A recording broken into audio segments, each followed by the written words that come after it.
Hey guys, and welcome to another video. So at the start of this video, Max is actually unwell.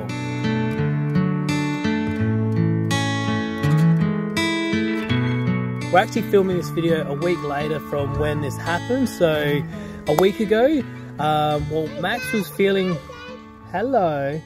Max was actually feeling unwell for a few days, and he had a few days of constant high temperatures. On this particular day, which was actually the 30th of December, we actually noticed that he was looking a bit pale, and he actually vomited a couple times. And this is roughly about a week after the dietitian has just changed Max's feeding regimen, and we actually started using his feeding pump. So with things changing with Max's feeds, we weren't sure what to do with Mommy, Daddy, with Max feeding. Mommy, Daddy, With his couple of vomits, he's actually thrown up the whole contents of his feed, and it was roughly how long since the last feed? 2 hours after his last feed. Yeah. And it was a large amount of vomit. It was like the total contents of his stomach. So we were a little concerned, and we felt that with how he was feeling in the last few days, that the only thing we really should do was just to go to the emergency department.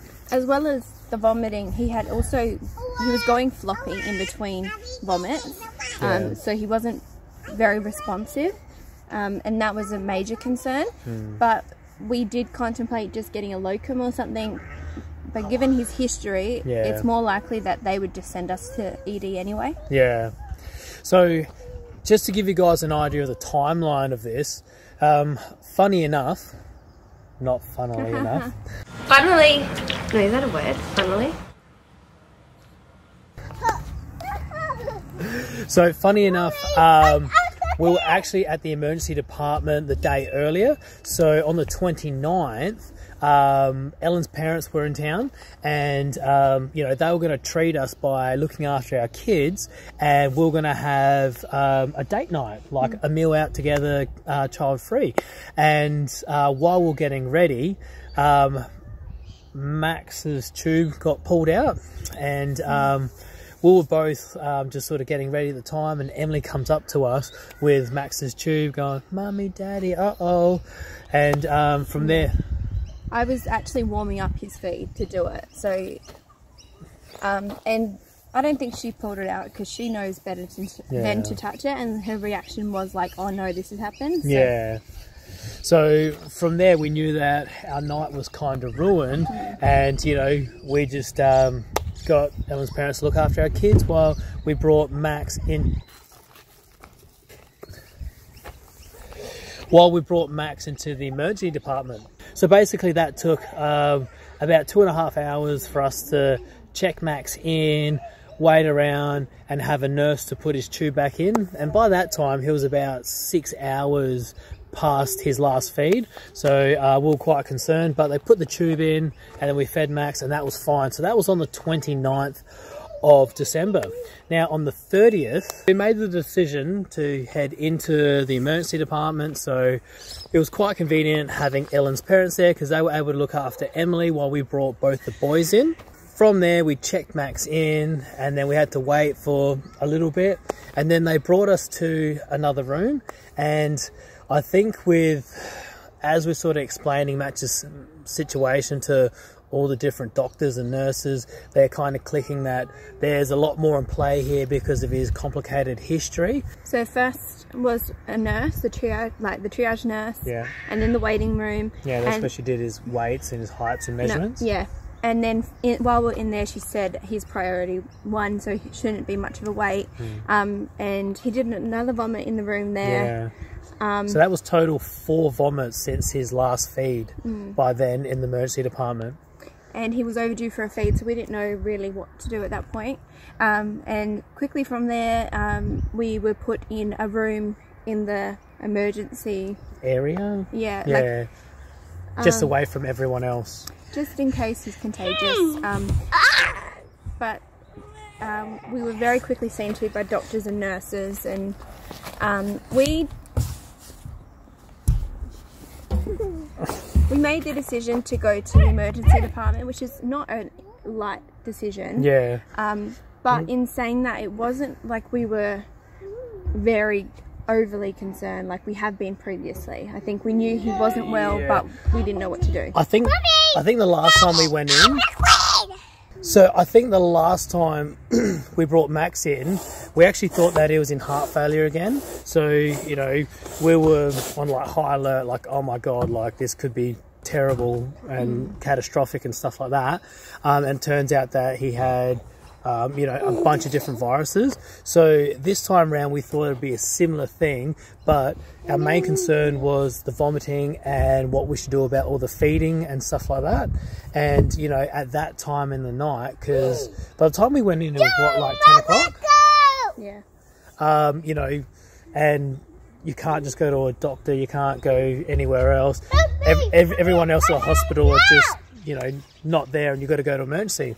Once in the room, a doctor came and saw us, went over his history again, and then gave us an x-ray form, and we actually took Max up ourselves to x-ray. And yeah, digital imaging, a floor up. That was a different experience, because usually it's done in that, what do they call it, resus room, which is a big deal. If you're in there, it means things are quite serious. So it was kind of relaxing to know that he was okay, and yeah, they were happy for us to walk around the hospital with him, rather than being in that resus room and you've got like all the equipment and everything in there. And yeah, so from there we went back to the emergency department, we went to the front counter, and they sort of just waved us through back to the room that we were in. And then we had to wait for a long time. We kind of just waited around for ages. I think they did some bloods. Yeah. And then they were trying to get urine, because sometimes urine infections in babies present quite severely. That was unsuccessful. We couldn't get him, but he was so dehydrated at this point. Yeah. And we were just waiting to feed him. Like, they told us pretty early on, you're staying in tonight. Yeah. But we were just, we knew that Charles was staying in, I was going home with Leo, but we were waiting for them to get up to a room. And that was a really long wait. They told us the x-ray had come back and was fine. Yeah. And it was no different to his last one. Yeah, but they didn't say that to us. They just said it was fine. And then his blood tests came back fine, I think. Yeah. There's a lot of things that they don't tell you at the time. They're like, oh, it's fine, it's fine, it's fine. But there's actually things we found out after the fact that there were underlying things that they hadn't mentioned to us. Yeah, and the only reason why we sort of figured this out is because they send you some documentation, like the doctor's notes of his time in the emergency and in hospital. We're looking at all this stuff and going, oh, hey, like, what does that mean? What does this mean? And just through our own research, we're figuring out a lot of stuff that they're not telling us. And now that's just presented a lot more questions that, you know, we're going to ask them when we go back in. No, but some of this we've already asked. Like, one was saying about the opacity in his lungs. And I spoke to his respiratory medicine doctor about that. And she said, yeah, so it's still showing he's aspirating, essentially. So that's what it was. And it was showing that he had, like, bronchiolitis, but they didn't mention that to us. But the reason they said it was fine was because it wasn't worse than normal. So it's his normal, but it's not good. It got to about 3 o'clock, and I know I myself, like, I had an early morning start with work, and I was falling asleep. I couldn't stay awake. He was asleep at this point. Yeah. But he had been up for nearly 24 hours, so it's understandable. But we don't get much sleep anyway. No, but I was just kind of going back and forth between the two babies. Leo was pretty good. He slept most of the time, but Max would get woken by doctors or nurses, so I was settling and resettling. I'm just going to go grab her. Keep talking. At about 2:30 in the morning, the nurse came over and mentioned that it was probably going to be about 45 minutes before we got a room. And I just said, like, if you guys aren't concerned about him, we could just go home. Like, you know, we're just staying because you're saying to stay, but I feel comfortable going home. I just wanted to know what to do about feeds. But the doctor said, we'd rather you stay in, because they wanted to do a slow feed. So he was going to have his normal volume of fluid over 4 hours instead of, you know, having it a lot quicker than that. They also said that way we can speak to general medicine and whoever is relevant in the morning. So we decided to stay in, and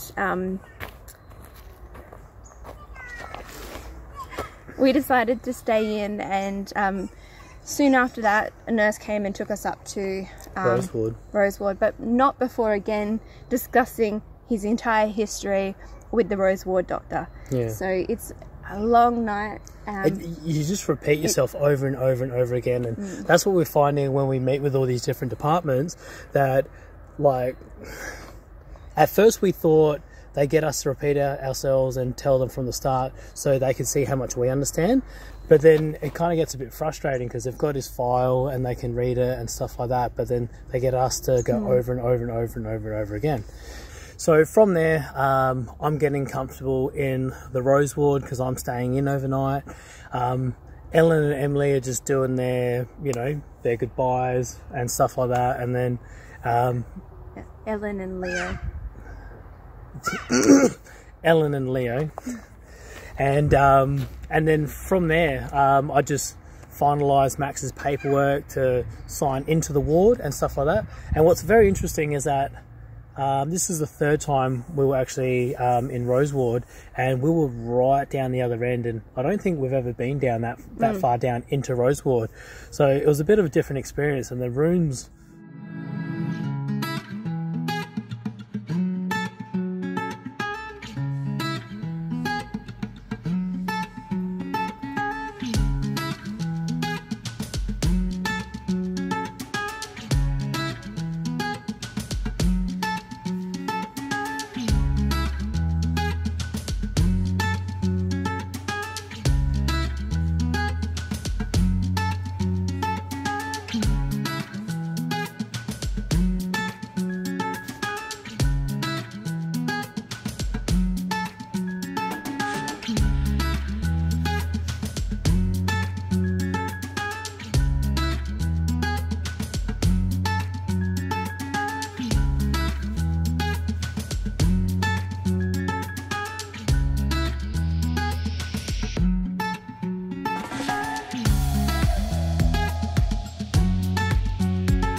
That would have been awesome when we were there for 2 weeks. Nice and quiet. Yeah, nice and quiet. And the room was fairly modern, had a nice bathroom and stuff like that. A bit better than what we were used to, that's for sure. And so yeah, basically by this time it's like 4:30, and so I end up getting a couple of hours sleep. I don't know how many hours, to be honest with you. And the doctors started coming around at like 7:30, and then they just started, you know, asking me a whole bunch of questions, and then I'm starting all over again. Like first I saw a medical student, and then he was just taking notes for one of the doctors that were going to come around later, and then from there I was just keeping Max settled and comfortable and stuff like that.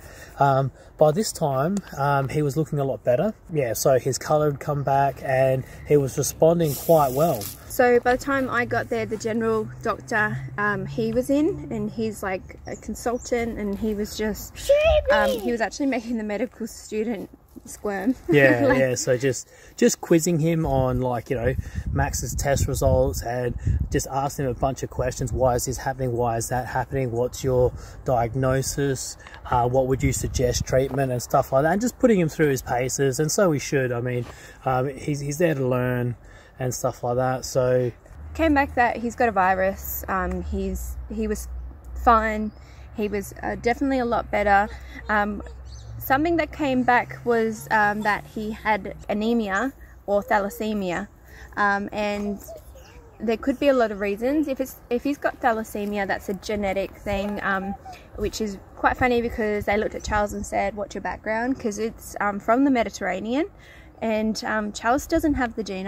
We've both been tested, and I have it, which is really unusual because I'm just like English, Scottish, Irish, that sort of things, which we can't actually have that tested properly until he's 18 months old. Yeah. The other thing it could be is because he had so many transfusions of blood, and they think that maybe he didn't get enough back because he was bleeding, and they just kept trying to give him back his volume. There's potential that he hasn't been given back enough, so we just have to wait and see if over time he gets enough.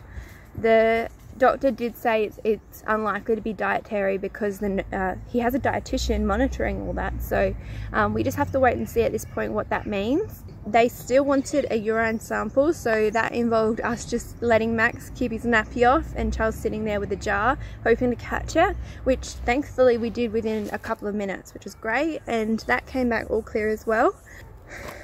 So sorry, my daughter's running off. Hey, I'm climbing. So once that was given I'm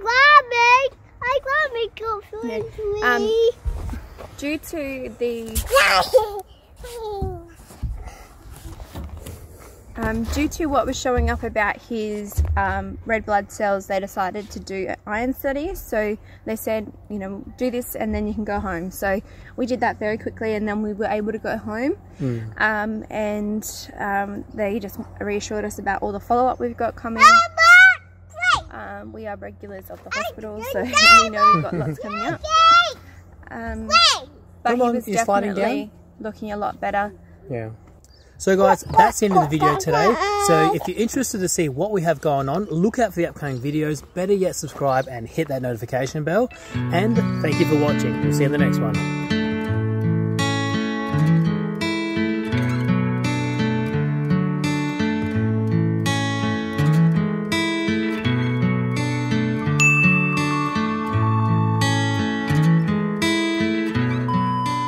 So then on the 30th of December...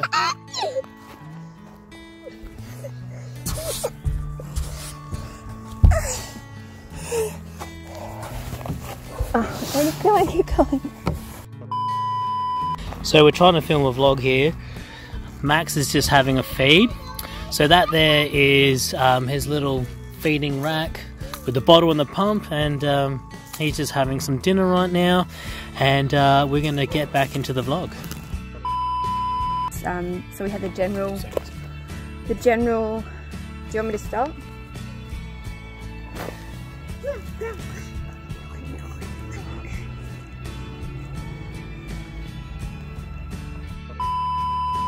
Come on, here.